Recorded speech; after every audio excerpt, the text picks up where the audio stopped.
Are you sober and isolated? Me too. This is a podcast where we talk to various people from all different walks and lengths of sobriety about how they're staying sober and sane during these wild and crazy times. This is Sober During Crisis.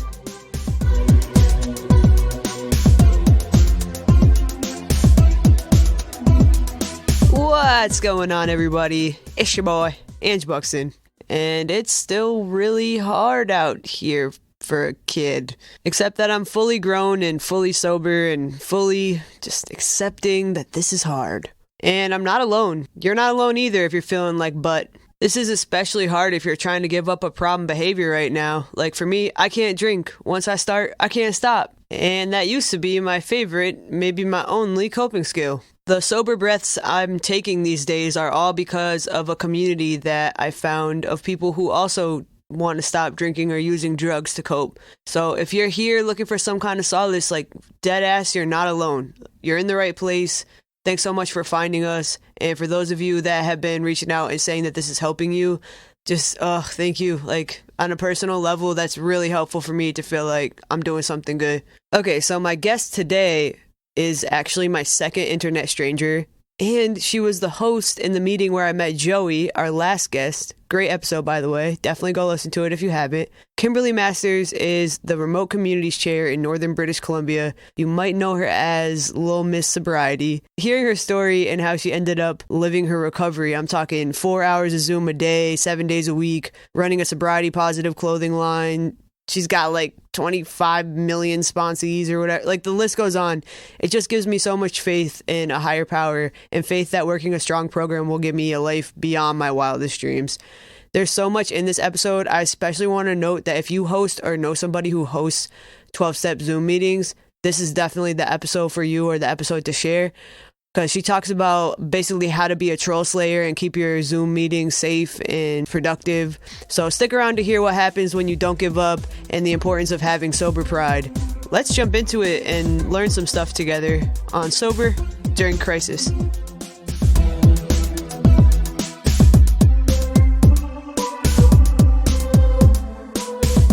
Hello? Hello? Oh, I can hear you. What's up? How's it going? It's good. I was gonna keep my camera off because I look kind of a hot mess. It's up to you though. You can. I'm used to seeing my face and doing these things all day. Okay, all right. Well, I'll be in it with you then. We'll do it. Okay. I'm just like on my couch. I'm like. Quick note: this was my first conversation with cameras on. It wasn't bad. I kind of liked it.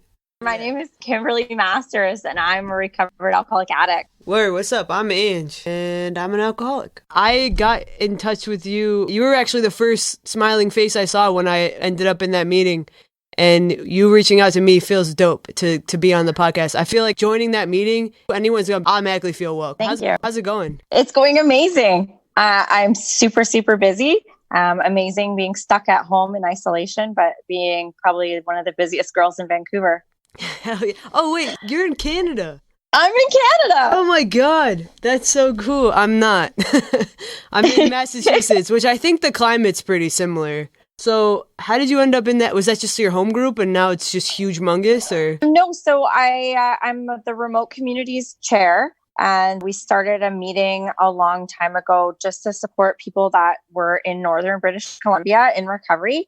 And we had it going for probably about 4 months before the COVID crisis hit. And we would meet Monday nights and we had 3 or 4 people that would come every Monday. We had a guy that was up in an oil camp and one girl that I would force to come on just to be my sidekick. And then another girl that was a single mom and had a baby and couldn't get out of the house.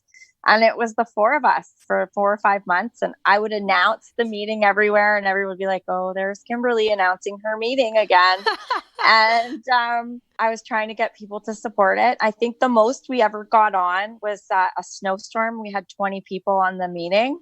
And then 2 weeks before the COVID isolation hit North America, I started saying, hey, if anybody's scared of germs and wants to come to my Zoom meeting Monday nights. And then we kind of got a little bit of an increase and then bam, we were all stuck at home and now I'm getting 300 to 800 people a night from all over the world. Oh my God. So you run all of them. You do Just in BC, we had one meeting on a Monday night, and then we went to 2 days a week, Mondays and Thursdays. And now currently I am doing 4 hours of Zoom a day, 7 days a week. Jesus Christ. And it's huge. Like, it's like overwhelming. It's huge. We increased our meeting room size to 1,000. And one Saturday night, I told my personal story, and we had 805 people on. But we typically get on an average day or night 300 to 500 people in our meeting. That started as 4.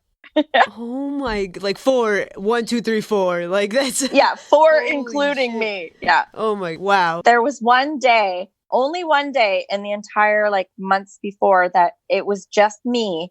And I sat there and I was like, no, I'm just going to sit here in case someone shows up. And lo and behold, one lady showed up at 20 minutes after the hour, and her and I had a meeting, just us one-on-one. And other than that, it's been multiple people. Wow. And now it's huge. It's huge. And it's crazy. I guess what do you think about that? Like, what are your feelings toward it?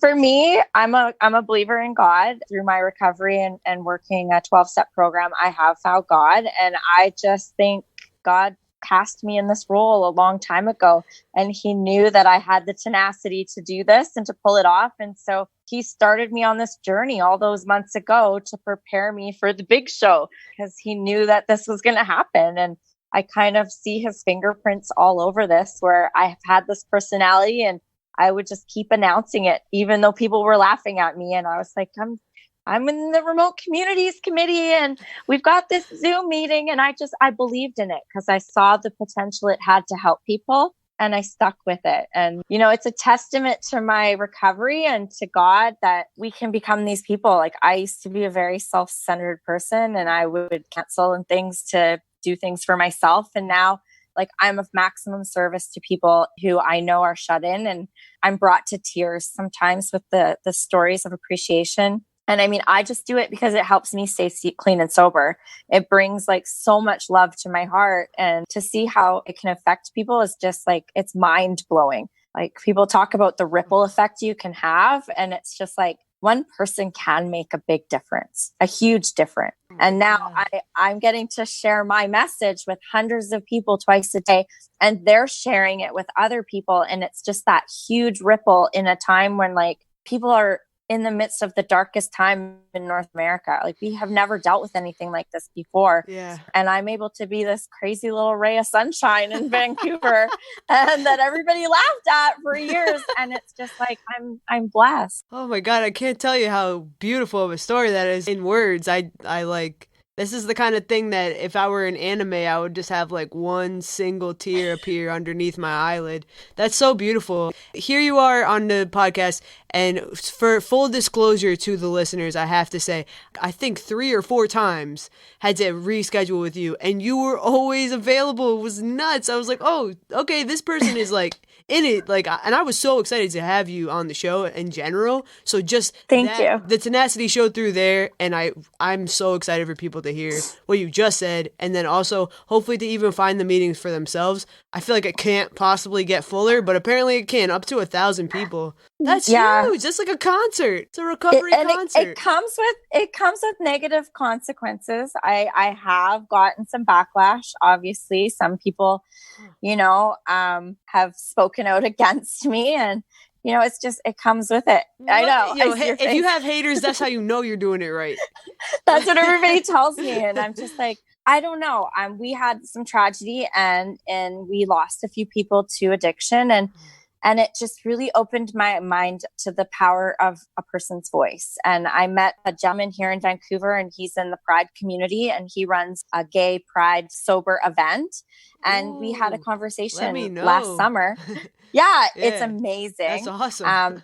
It's called Untoxicated. It's in the summer, and he does this gay Pride sober event, and I attended, and he said, we need to do for recovery what the gays had done for Pride. And it brought out of the closet, it ended that stigma.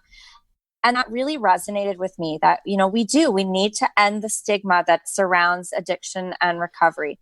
And we need to be proud about it. We need to be loud. We need to carry this message and let people know that You can recover and it's okay. You don't have to be ashamed of it. I feel it's my purpose in life. My kids lost their dad to an overdose. I've lost close friends to overdose. And I sat and I wondered, what could I have done different? And all I can do is give people hope. Hope is the key that opens the door. If you don't have hope, you are never going to recover from addiction. And so those of us who have recovered, we have to shine our light. We have to shine it to those people in the darkness so that they can see it and they can have hope, because that's what opens that willingness up. And that's what opens their minds up to the fact that this can work for them. And I've been inspired, and it's filled my life with blessings that I can't even explain. And it's just like, my heart is so full and I just want to shout it from the rooftops. Like, I feel like Tom Cruise on Oprah jumping on the couch.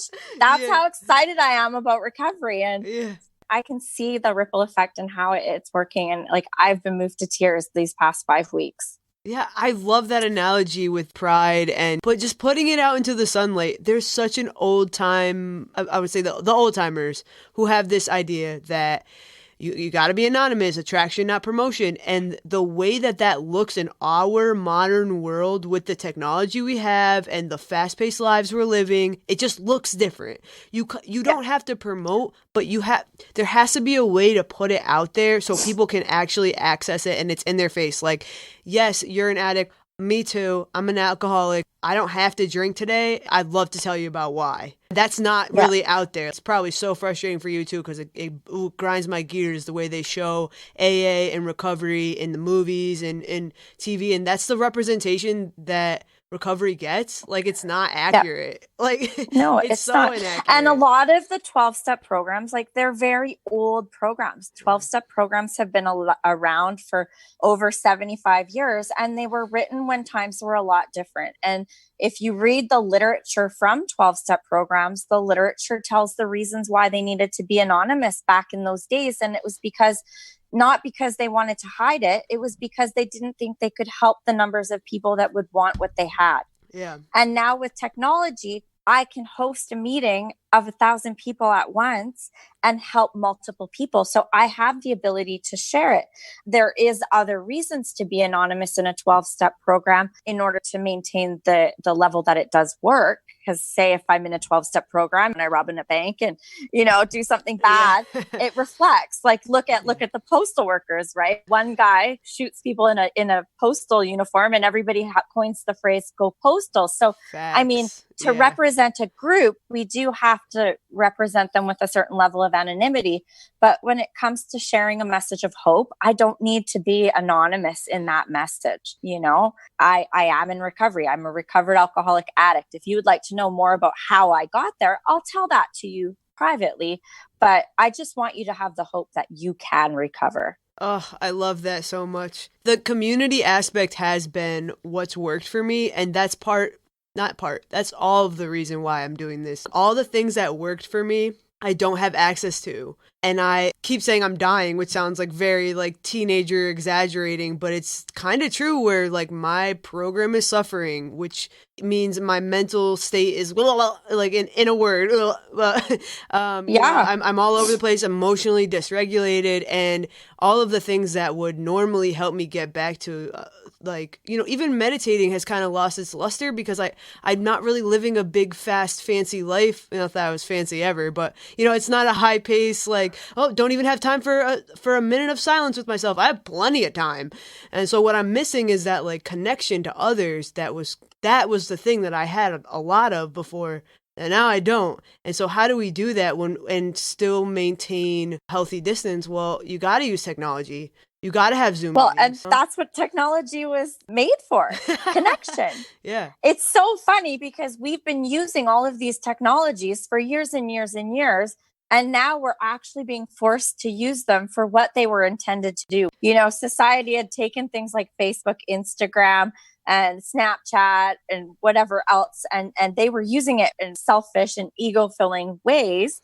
And really, they were made to keep people connected. So we're actually reverting out of ego and self and being forced to use these technological tools for what they're intended to do, which is connect us. I love a good meme. Don't get me wrong. I love to make a good meme. But I love to show you what I cooked for dinner, but yeah. All displayed nicely and in the perfect, like, you didn't eat it like that. Put your Brussels away. I do appreciate that I've been able to find Zoom meetings. I know the bomber situation did hit you guys. I heard you mention it once. Can you tell me a little bit about that and how the program has adapted? Well, I'm very fortunate because we had been set up long before it started. Yeah. So we had some trial and error, and we had some really good advice from people on how to do it. I also use Zoom for business. And so I had some practical experience that, we've been very fortunate with there are some really great ways you can set up your security on the back end so that you're not affected. Number one is disallowing screen sharing and also muting everyone on entry and not allowing them to unmute themselves. It keeps control. The only thing that they like to do is share things to the screen, which are inappropriate, and to unmute themselves and spew profanity. So for us, having that tight back end keeps the front end clean. So in our meeting, we have a co-host, and she's able to watch the chat and kick people out as they come. And we watch the screens for any inappropriate behavior. But because we've got everything controlled from the back end where they can't unmute themselves and they can't share their screen, they're not really that disruptive. So we've been very fortunate with regards to the trolls. And I've actually made a PDF Zoom security thing that's been shared widely, and I'm happy to send it and share it with whoever wants it. Oh my God, this is awesome. Does it have an official title or anything? I just call it Zoom security settings. Okay. I've made myself a sweater that says Troll Slayer. No freaking way. Oh my God. Yeah. Did you knit it or what? Well, no, I have a recovery clothing line. Oh, tell me everything. Troll Slayer. Okay. Yeah, so similar to the time that I started the Zoom, I did a photo shoot for another business, and I wore the same sweater in 3 pictures. So I went on Photoshop and I blacked out the word and I put a different word. I put sober AF, sober as fuck. And I posted it on my social media, and I have a little bit of a social media following, and people started to ask where I got the sweater. And that was at the end of July last year. Wait, I've seen those. Yeah. So I said, I made a sweater, and they're like, can I get one? And I was like, I guess so. Yeah. And in 3 hours, I had 10 orders. And now I'm number 1 on Google in Canada. I don't know if I'm number 1 on Google in the States, but yeah, I don't know if I can say it or not. Would you like me to say it? My name? My business? Oh, it's on you, but I'm more than happy to promo whatever you got. This is dope. Yeah. Yeah. So it's called Recovered Apparel, RECVRD. And I think I've got 38 logos right now. Hoodies, tank tops, t-shirts, you name it, I got it. And they're a little bit cheeky, the sayings, all about recovery, and it's meant to end the stigma. It's the same thing as what I was saying about pride. We want to wear our sobriety. And, when you have a sweater, you feel part of. And the sweaters are so soft, they feel like a big hug. And people in recovery are big on hugs. And so it's just, I don't know. My life has just been incredible. Wow. I mean, and it's because of recovery, literally and figuratively, it's because of recovery. This gives me a business idea. Let me pitch it to you. Okay. This is my elevator pitch. How about a bag of chips called recovery chips? I can't even finish it. It's a dumb one. See, some people wouldn't get that. Yeah. I get it. I love it. No, it's fun to play around with, because I agree that the stigma's damaging. It creates this air of don't talk about it. But when you're struggling and you need someone to talk to, it's almost like, who do I even? And if you see somebody wearing a sober AF sweater, it's like, yo, dude, that guy's my fam. That's fam, bro. Yep. We're blood. The conversations, the conversations it's opened up. I was at a trade show and I thought, this isn't my genre. These aren't my people. But the conversations I was able to have, these are wives, these are moms, these are sisters. They're coming up to me and talking to me about recovery, saying, my son has been struggling forever. And thank you.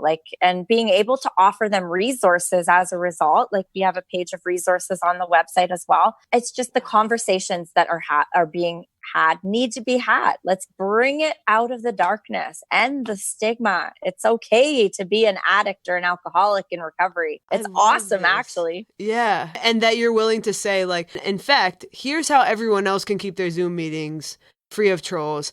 And here's where you buying this sweater for your grandson can figure out, you know, what do I do for my other grandson? Like, I love that. It's a platform for resources as well as a business model. And I mean, we have a social responsibility. So we do donate from every sweater sold to a foundation that funds treatment center beds for people who can't get treatment center beds. And you know, we've aligned with a treatment center up here in Canada. So it's just this big movement to help as many people as possible.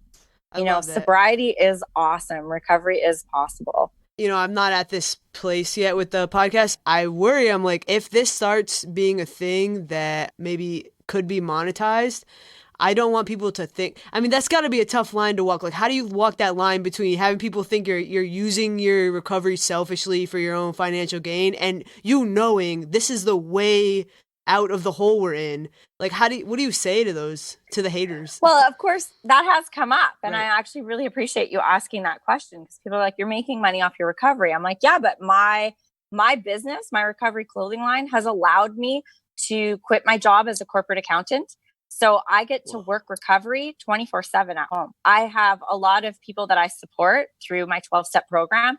So because I'm able to work from home, I'm able to work with others and share this message of hope and love all day, every day. I have so much freedom in my time that I'm able to help so many more people that I couldn't help because I was at a job 9 to 5. Mm-hmm. So monetizing my recovery has allowed me to help more people. And you know what? My whole purpose on this earth is to help people recover. And it's really no different. I mean, even just hearing you say that, it's really no different than what treatment centers have to do.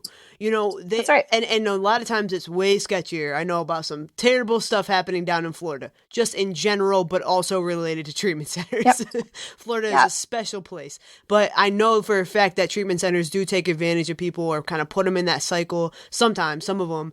And so to be just a recovering addict that you know you can carry the message, we're not trusting some random person who's not in recovery. Like, you are a person in recovery and you're going to be carrying that message way more now that you have that financial freedom. I mean, I could see how someone could exploit that for sure.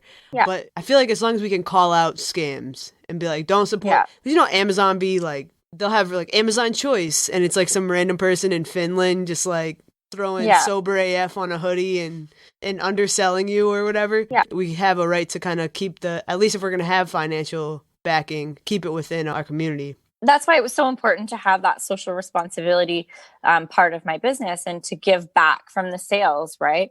And we've made a point of like, I do everything from my house. Like, there's boxes behind this camera right now that you can't see. So it's a little family business, and it's keeping me sober. It's helping other people, and you know what? It's God given to me, and I'm not going to apologize for it. Hell no. Good. I love that. Hell yeah. Troll Slayer. That's so dope. I have some questions just to go through. And how are you getting through just on a day-to-day basis? What are you doing during this specifically because of the isolation? For me, the biggest thing is I'm connected. I'm helping others. My program and my recovery depends on helping other people. And this just shows the strength of the program. I was working before. I was shut in at home. I was working with a lot of people. I was doing a lot of service work within the community. And it's just carried over, and I'm just adapting. So for me, not much has changed. I feel like my sobriety's gotten stronger with this isolation. I do know a lot of people are struggling, and I see it personally as they weren't working their program prior to this happening, and it shows. I mean, there were flaws in my program before, but I was working the steps, going to see my sponsor, have 2 home groups, and then losing that was like, it was just a blow. Because the thing I was missing was a morning ritual dedicated to my recovery. And part of that was my job is super stressful and exhausting, and I didn't want to go ever, but I knew I had to because, you know, I'm sober and I'm responsible today. And it would just...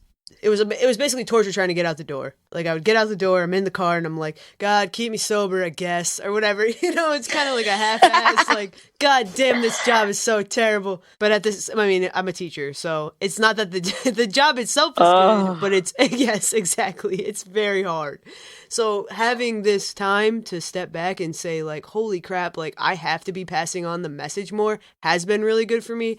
But I also do think not being able to go to my meetings is like, it is just tearing me down. Like, I'm going to them on Zoom. It's not the same at all. I feel like I can't have a one-on-one with anybody. Hosting a Zoom is where it's at. If you want to increase your sobriety, I recommend chairing a meeting. Just getting in the middle of it, because you're forced to listen, you're forced to pay attention. And that's something that's really like, I am like right in the middle of the bed, so to speak, right? Okay. But also maybe seeing the possibility of a new opportunity, right? Like a lot of people are looking at this from a negative angle. And a lot of the things I've learned is to look at things from a different perspective. Because a lot of the times in recovery or in addiction, our perspective is skewed. So, maybe this is an opportunity of growth or an opportunity to pursue things that you maybe weren't pursuing in the first place, such as your podcast and taking it to the next level while you're here at home. Hearing you talk about how all of your skills kind of combined, and this was like an opportunity that almost like God made you perfectly for this, to fill this role. That's kind of how I feel podcasting. I've been sitting in the studio for years on end, editing, wait for it, just hip hop beats, just for no reason. Like, I don't know why, I just like it. But what it taught me how to do was like really get into audio and make it sound good. And now I have these skills, plus I do stand-up comedy and stuff. So it's like all these things kind of combined for this time. And I'm seeing a little bit of what you're saying, Yeah. So it's a very, very good opportunity for you, because everybody's looking for it right now. Right. So it's like everybody is looking for it right now. Everybody wants that connection. So it might be a really good time for you to quickly expand. Yeah. Well, you can find my podcast. Because you're awesome. You're awesome. Oh, thank you. Appreciate that. That's dope. I mean, I'm just getting to know you right now, and you're already one of the coolest people I've met. My kids would disagree.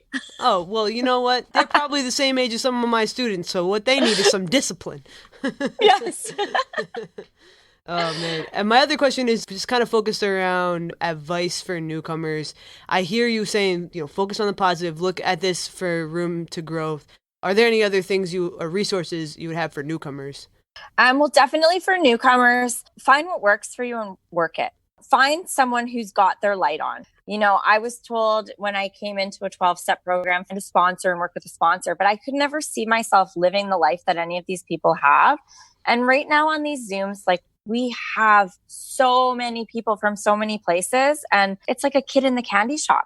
You can have any recovery you want right now, and just take a look and find someone that looks like they are lit on life and that they've got a life that you want to have, and believe them when they tell you that they're sober. Because one thing I didn't believe people when I came into recovery, I was like, there is no way that these people haven't had a drop of this or that in 20 years. I thought they were all liars, right? Yeah. I'm like, there's no way. Like, just believe us when we tell you that life gets better, and ask us how we got the life that we have. Be open-minded, find that hope, and then be willing and open-minded to go with whatever the person that has what you want is telling you that they did. Oh, I love that. Lit on life. Hey. Lit on life. How old are your kids? My kids are 10, 12, and 22. Oh, geez. So you're probably hearing them lit all the time, thrown around and abused. That poor word. It used to just. No, I think I'm the only one that says it around here. Oh, really? Oh, that's how you know a word's old. Nah, I'm playing. The kid's like, oh, look, I got clout. I'm like, clout came out in the 90s. You don't know about clout. You don't know about that. I'm like, street cred. I got street cred. Someone's like, no. my street credit score is probably higher than my actual credit scores. But I love that. So just looking out for people that are basically carrying the message through their actions. Yeah. Okay, here's something I'm struggling with right now. And it's that everything's closed except the liquor stores. And so I haven't had a chance to ask anybody, just like, what do we do with that information, right? Because I'm not going to them, but that thought is there. What do we do with that information? Well, for me, I look at the reason why they're still open. The reason why they're still open is the same reason we're stuck at home. If they closed those liquor stores, the hospitals would be full of people dying from withdrawals and DTs. Damn. That's a right? press That conference is why answer. they're still open. Yeah. People would lose their minds, and that just shows how sick the people who need the alcohol is. And I'm so grateful I am not one of those people. And I just want to look at it from a perspective of gratitude. Yeah. But I'm not one of those people who needs to have that alcohol to function in my life today. I can wake up in the morning and the birds are singing a song, not calling me stupid. Remember those birds? Stupid. Yo. Yeah, I don't know. Those birds left my neighborhood because my birds sing now. But you know, I feel sad for those people that have to have the alcohol to get through times right now. And I feel sad that the government has to keep liquor stores open to keep the hospitals for people suffering from COVID-19, because the hospitals would be overrun with people going through withdrawals.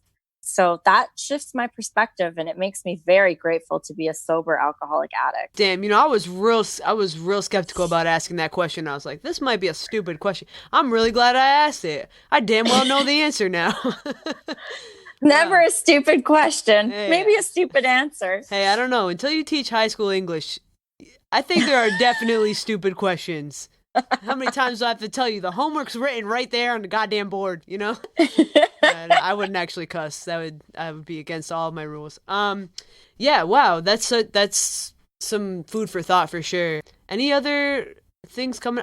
I meant to ask you, what's your sobriety date, or how long have you been trudging the road to happy destiny? I've been trudging this road to happy destiny since August 15th, 2016. Hey, swoosh. Hey, yeah, I'm coming up on 4 years clean and sober. Trudging actually means walk confidently. It doesn't mean slothing through the ditches. I didn't know that when I first heard that. And I do. I walk confidently, and I absolutely love it. That's amazing. I'm on YouTube too, so you can hear my story on YouTube too. Little Miss Sobriety. Lil, L-I-L. Oh, Miss Lil, Sobriety. you got clout now? I do, apparently. Yeah. Lil Yeah. Liddy. So, Oh, yeah, I man. do a little blogging, and I just like to share my message. You know, I struggled for a long time not knowing that I had a problem, and no one ever brought it up to me. And I wish I would have seen someone like me a lot sooner than I did, because maybe my life would have changed a long time ago. And so, like, I really, really am passionate about people being loud and proud about their recovery and sharing their light with the world, because that's how we inspire others. That's how we come out of the darkness. You know, we look at those magazines in the supermarket with everybody perfect, with all their fancy, glossy lives, and we pretend that we have that on the outside when inside we're dying. You know, one of my best friends said to me, women are dying in their $1 million homes and no one has a clue. And that was me. And so I need to know that there's hope, and I need everyone else to know that there's hope too. It's so true. It gets so much better. I mean, if I were drinking right now, I don't know that I'd be dead, but I would be so miserable. And instead I get to kind of base my entire day schedule around editing a podcast, which I love doing. It's audio editing work and I love it. Talking to other alcoholics and sober addicts, like, holy crap, that's just like, how is this what I'm doing all day? And playing my PS4. Let's not forget, we're definitely playing some PS4. We got one of those here too. Oh, like, for me, this is just like the opportunity this has opened for me to share this message of hope. Like, yesterday I was speaking in New York. Tomorrow I'm in New Jersey. Then I'm going to Detroit. Then I'm in Philly, and then I'm in the UK. Like, I'm just zooming all over the place. Are you serious? all over the Is world. that real? Like, is that your actual week, or did you just make up a bunch of cities that are dope? No. Oh my God. Dead serious. What? I got a Post-it note here somewhere. Yeah. You have just like a casual Post-it note of like, and I'm going to be in Philly at 3. Yeah, I do. See right here. Oh my God. Folks, for the people listening at home, it's a bright pink Post-it note with what I believe is purple ink. If we could do a little handwriting analysis. Look at that thing. It's full. So I'm speaking New York City, New Jersey, Detroit, Philly, and the UK. And then, we added another New York meeting on Thursday. Oh my God, what are you, Ben Franklin? What the hell? I'm just all from my yoga pants on my couch. It's fantastic. Oh my God, dude. Is that an opportunity that's been opening to you because of the Zoom? Yeah, I would speak locally here in Vancouver at like little conventions and roundups. But since the Zoom, yeah, it's just people are asking me to share my story. And it's like such an honor. It's such an honor. And it's such a testament to recovery working and the power of God in my life today that I'm able to help people everywhere. And I'm guessing you probably have sponsees. Oh yeah. Like, yeah. Can we get an estimate? How many sponsees do you have? Oh my, 24? Wait, or did you mean to say 4? No, 24. Oh my God, guys. I feel like my biggest class has 24 students. That's so many. Well, and you know what's funny is Facebook has a limit of 5,000 people. And I researched it, and Facebook's limit is because they don't think someone could physically actually know more than 5,000 people. And I know every one of my friends on Facebook, and I have people that I can't accept as friends that I know because of this program. And when I started out, I was the girl who wouldn't host a birthday party because I was scared no one would come. That's how many friends I had when I came into recovery. I didn't think I was worthy of friends. I didn't think I was a friend, and I never had a friend. And now at 42 years old, I have the best friendships a girl could ever imagine. And I have friends from all around the world. And Facebook is incorrect in saying that someone cannot have 5,000 friends. Yo, you're like at that like advanced level masterclass sober where but for real, because a lot of people I talk to are in early recovery, and it's like, my life is so much better. Like for me, it's like I'm brushing my teeth now. For you, it's like I don't have enough spaces in my Facebook page because of how much like this program has expanded your territory. Like that's insane. And it's not a popularity contest. It's just a matter of I want to help people. I want to inspire people to live a better life. I want them to know that it's possible. And seriously, today you're more sober than me because you woke up 3 hours Easter.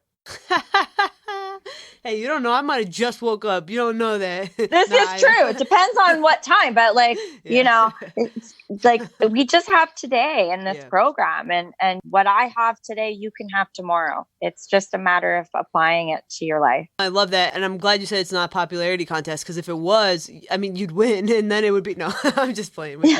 No, we never win. Like, we're in the losers club. This is the whole thing. Yeah, I love that. I was always like, I'm the smartest one in detox. Like, oh, great, you're the smartest one in detox. Do you hear yourself? Like, I used to say stuff like that. I do not want to be the coolest kid in Alcoholics Anonymous, let me tell you. Oh, yeah. Oh, I know exactly who that kid is. In Mass, it's like they're wearing aviators, they're smoking a vape, they got their Dunkies, Dunkin' Donuts, and they got a backpack on for some reason. Why are they always wearing a backpack? You don't need a backpack in a meeting. Take that thing off. Oh, man. Well, thanks so much for talking to me. I really, really appreciate it. Thank you so much for having me. Yeah, and I would add you on Facebook, but no, you can. There's room. Okay. There's room. Hey, I always piss somebody off, and I always have a space. Oh my God. I love that, though. See, that's how you know. That's how you know it's real. Yeah. Oh, geez, I tell you. Hey, your humility and just like how it's so clear to me that you work such a good program, and it's the kind of program I hope to emulate. And like, I got to do it on a day-to-day basis, I know, but yeah, what I'm hearing is like that it's gonna get even better. Better than your wildest dreams. Your wildest dreams. That's right, folks. Heck, I couldn't even have dreamed this shit. Yeah. Wow. Yeah. Thank you so much for chatting with me. Thank you so much for having me. I'm going to stay in touch, and I don't think your meeting's the one I got kicked out of, but there was a meeting that I got booted from for God knows what reason. Like, I was literally just sitting there.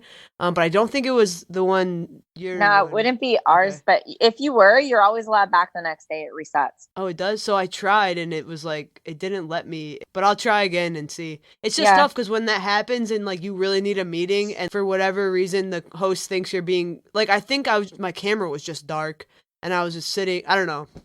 It's fear, right? Like, I don't run a fear-based life, but I've heard a lot of complaints about the fear-based Zoom meetings where they're scared of bombers. And so it's just a lack of security. And I mean, I've got that covered, and those are sick people. We pray for people like that, because that was us one day. That's where I came from. But we've had unfortunate situations where we have had someone bomb our meeting, and they had the username iPhone, and there was 10 other people who didn't change their name, even though I announced it 10 times. We had to remove them one by one until we found the one that was being bad.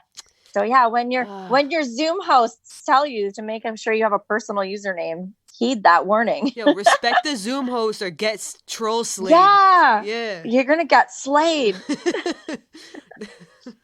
I sound like such a suburban mom. No, it doesn't matter. We're keeping it. It's perfect. Yeah, we lit on life, bro. Yes. Yeah, I love that though, honestly. All right, I'm gonna stay in touch, and I'll see you in a meeting. Email me and send me your address. I'll send you some stickers. Oh hell yeah! All right, thanks for sticking in and doing this. I'm just a girl that got sober, just like everybody else. I love that. Thank you so much. You're dope. Awesome. Thank you. Take care. Bye. Thank you so much to Kimberlea Masters for being on the show. That was such a good conversation. I'm glad I finally got the closure I needed on the Zoom situation. I feel like I can finally stop bringing that up now. You can support Kimberlea's clothing line and help to end the stigma. It's Recovered, RECVRD. I found it just with a quick Google search. They have Sober AF masks, y'all. In the episode, I mentioned that I have a history of editing, I said hip-hop beats, but in all reality, I make music, and I actually have a full album out on Spotify, Apple Music, really anywhere you can stream your music. The only reason I mention this is because I have a song specifically related to recovery. It's called Just a Day, and I don't know, check it out, let me know. My music name is Bucks Wild, B-U-X Wild. Yeah. If you want to be on the show, you totally can. You can email soberduringcrisis@gmail.com and I'll get you scheduled. I'm so excited for you to hear all the episodes we have dropping. And just thanks so much for being here. I really appreciate all the support I've been getting. You guys are great. Just don't pick up today, no matter what. And stay safe. Peace.